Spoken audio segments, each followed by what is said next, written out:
Friends, मैं अंजलि गर्ग आपका स्वागत करती हूँ आपके अपने यूट्यूब चैनल स्मार्ट क्लासेस में। फ्रेंड्स, आज का हमारा टॉपिक है पर्सनैलिटी अर्थात व्यक्तित्व। व्यक्तित्व के विषय में प्रत्येक व्यक्तियों का अपना अपना मत है, क्योंकि जो व्यक्तित्व है ये अपने आप में एक कॉम्प्लिकेटेड कॉन्सेप्ट है। हाँ, जिसके कारण हमारे जितने भी मनोवैज्ञानिक हैं इन्होंने अपने अपने हिसाब से इस व्यक्तित्व शब्द की परिभाषा की है। व्यक्तित्व से हमारा तात्पर्य है हमारे व्यवहार के तरीकों का कुल योग, या हम स्वयं, या फिर हम ये कह सकते हैं कि दूसरों के प्रति हमारे जीवन की जो भी विभिन्न परिस्थितियाँ जिसमें हम अपने आप को दिखाते हैं, दर्शाते हैं, हाँ, वह सभी व्यक्तित्व है। कुल मिला के हम ये कह सकते हैं जो व्यक्तित्व है वह व्यवहार और वातावरण का संयोग है। व्यवहार जो हम करते हैं और वातावरण जिस वातावरण में करते हैं, तो जिस वातावरण में हम जैसा व्यवहार करते हैं सामने वाले को हमारा व्यक्तित्व वैसा ही नज़र आता है। अब बात करते हैं जो व्यक्तित्व है, इसको इंग्लिश में पर्सनैलिटी कहते हैं। ठीक है, ये जो पर्सनैलिटी वर्ड है ये लैटिन भाषा के पर्सोना से बना है। ध्यान दीजिएगा, पर्सोना से बना है और जिसका अर्थ होता है मैं से होकर ध्वनि। इट मीन्स एक ऐसी ध्वनि जिसको मैं से रिलेटेड होता है, मतलब मेरे स्वयं से रिलेटेड होता है। पर्सोना का जो वास्तव में अर्थ होता है वो एक तरह का मुखौटा होता है जो कलाकार अपने आप को अपने ऊपर लगाता है, जिससे उसका जो व्यक्तित्व है वो छुप जाता है। और जिस तरह की वो मुखौटा लगाता है, जिस तरह का वो पर्सोना लगाता है, उस तरह का वो व्यक्तित्व उसका दिखाई देता है।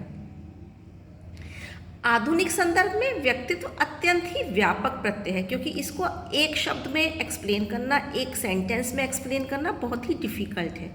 मनोवैज्ञानिकों की दृष्टि से व्यक्तित्व अत्यंत जटिल, भ्रामक व अस्पष्ट प्रकृति वाला ऐसा प्रत्यय है जिसकी एक सर्वमान्य परिभाषा देना कठिन है। कहने का मतलब है कि जितने भी साइकोलॉजिस्ट हुए हैं और उन्होंने व्यक्तित्व के ऊपर कार्य किया है, हाँ, वो ये नहीं कह सकते कि सबके विचार एक से हैं। उन्होंने कहा कि जो व्यक्तित्व है ये एक बहुत ही कॉम्प्लिकेटेड है, क्योंकि हर किसी के हिसाब से व्यक्तित्व की अलग परिभाषा है।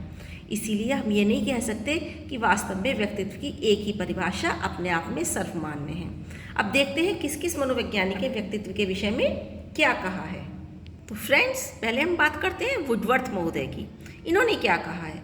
व्यक्तित्व व्यक्ति की संपूर्ण गुणात्मकता है, अर्थात personality is the entire qualitativeness of a person.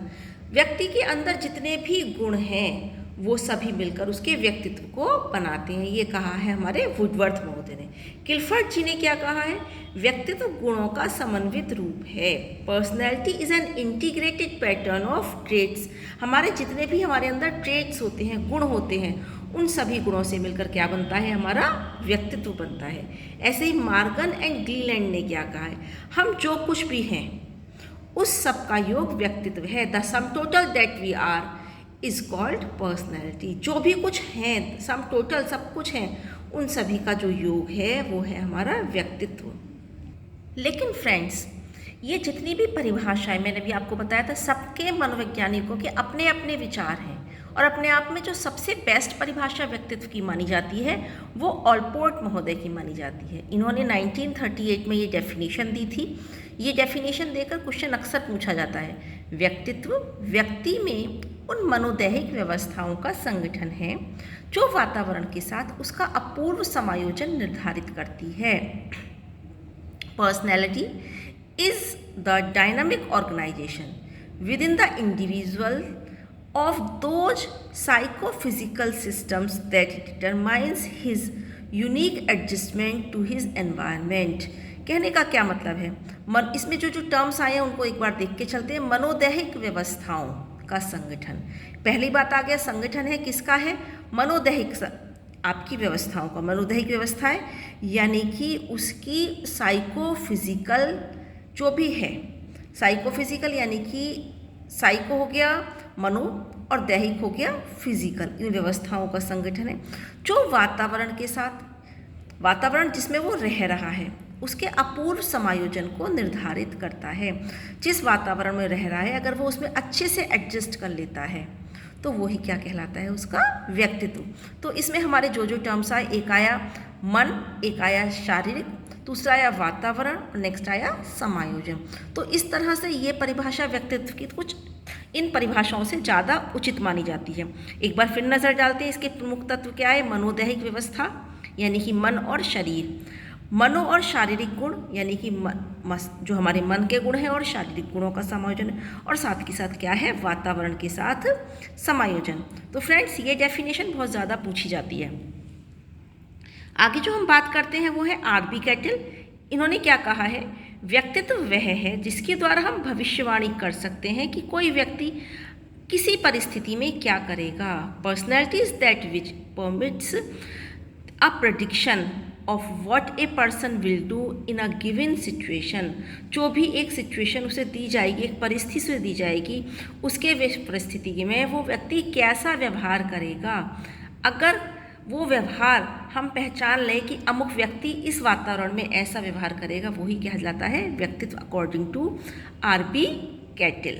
Friends, ये जो अभी हमने डेफिनेशंस पढ़ी थी विभिन्न साइकोलॉजिस्ट के द्वारा, इनके आधार पर पर्सनैलिटी की कुछ करेक्टरिस्टिक्स निकल कर आती हैं। एक नज़र उन करेक्टरिस्टिक्स पर डालेंगे। सबसे पहले आत्मचेतना, सेल्फ कॉन्शियसनेस। जो व्यक्तित्व की सबसे बड़ी विशेषता है वो उसकी सेल्फ कॉन्शियसनेस है। हर व्यक्ति अपने बारे में कुछ जानता है, कॉन्शियस होता है उसे क्या करना है, कैसे करना है। अगर उसे किसी तरह की कोई समस्या आ जाती है वो तुरंत ही सतर्क हो जाता है। नेक्स्ट है सामाजिकता। एक आदर्श व्यक्तित्व वो है जो अपने आप को समायोजन कर सके। सामंजस्य और सामाजिकता दोनों ही गुण उसके अंदर होने चाहिए। सामाजिकता व्यवहार, उसका जो व्यवहार है अन्य व्यक्तियों के साथ वो अच्छा होना चाहिए, और उस व्यवहार में क्या होना चाहिए, सामंजस्य, एडजस्टेड होना चाहिए। ऐसा नहीं हो कि वो परिस्थितियों से घबरा जाए। नेक्स्ट है निर्देशित लक्ष्य प्राप्ति। इट मीन्स जो उसका ऑब्जेक्ट है, जो उसका गोल है, दैट शुड बी डायरेक्टेड। उसे पता होना चाहिए कि मुझे ये लक्ष्य प्राप्त करना है। एक जो आदर्श व्यक्तित्व होता है उसे अपने बारे में और अपने लक्ष्यों के बारे में पूर्ण जानकारी होती है। नेक्स्ट हम बात करते हैं फ्रेंड्स है वो है शारीरिक और मानसिक स्वास्थ्य। एक आदर्श व्यक्तित्व के अंदर शारीरिक और मानसिक स्वास्थ्य दोनों ही उच्च कोटि का होता है, क्योंकि हम जानते हैं कि अगर व्यक्ति शारीरिक या मानसिक रूप से अस्वस्थ है, किसी भी एक तरीके से अस्वस्थ है, he will not do his work perfectly. Then next है एकता और एकीकरण। जो व्यक्तित्व होता है उसमें जितने भी उसके ऑर्गन्स होते हैं, जितने भी उसकी क्वालिटीज़ होती हैं, उन सभी में एकीकरण होता है। सभी क्वालिटी एक दूसरे से मिलकर कार्य करती है। नेक्स्ट है विकास की निरंतरता, कंटिन्यूटी ऑफ डेवलपमेंट। जो भी व्यक्तित्व का विकास होता है, ऐसा नहीं है कि वो एक समय जब बहुत ज़्यादा हो रहा है फिर बिल्कुल रुक गया, फिर बिल्कुल तेज़ी से हो रहा है, ऐसा नहीं है। इसमें कंटिन्यूटी होती है, ऐसा नहीं है रुकता नहीं है। चाहे धीमी गति से चलता रहे पर चलता ज़रूर रहेगा। इसके विषय में गैरिसन जी ने क्या कहा है, व्यक्तित्व एक निरंतर निर्माण की क्रिया में रहता है। कहने का मतलब है जो व्यक्तित्व है उसमें कुछ ना कुछ हमेशा कंस्ट्रक्शन होता ही रहता है। गत्यात्मकता डायनामिक है, क्योंकि जो व्यक्तित्व है वो रुकता नहीं है, उसमें कुछ ना कुछ परिवर्तन डायनामिक्स होते रहते। नेक्स्ट है भावात्मक स्थिरता, यानी कि आपका इमोशनल स्टेबिलिटी। एक जो अच्छा व्यक्तित्व होता है अगर वो इमोशनली स्ट्रांग नहीं है तो हम ये नहीं कह सकते कि वो व्यक्ति आगे चलकर बहुत सफल होगा, क्योंकि जो आदर्श व्यक्तित्व होता है उसके अंदर उसको अपने इमोशंस पर कंट्रोल होता है, वो किसी भी परिस्थिति में घबराता नहीं है। तो फ्रेंड्स ये थी हमारी व्यक्तित्व की विशेषताएं। तो अर्थ, परिभाषा और विशेषता ये अपने आप में बहुत इम्पोर्टेंट है। वेरी शॉर्ट क्वेश्चंस में अक्सर ये पूछ लिया जाता है। तो फ्रेंड्स नेक्स्ट इसका जो कंटेंट है मैं अपनी वीडियो में नेक्स्ट वीडियो में डालूंगी, क्योंकि इसके बाद इतने से ज़्यादा डालूंगी तो वीडियो बहुत लंबी हो जाएगी। और आपको वीडियो कैसी लगी अपने सजेशन मुझे सजेशन बॉक्स में ज़रूर दीजिएगा। साथ ही साथ वीडियो को अंत तक देखने के लिए आपका धन्यवाद। चैनल को अगर लाइक या सब्सक्राइब नहीं किया है तो लाइक भी कीजिए, सब्सक्राइब भी कीजिए, ताकि मेरे वीडियो आपको इसी तरह से आगे मिलते रहें। धन्यवाद।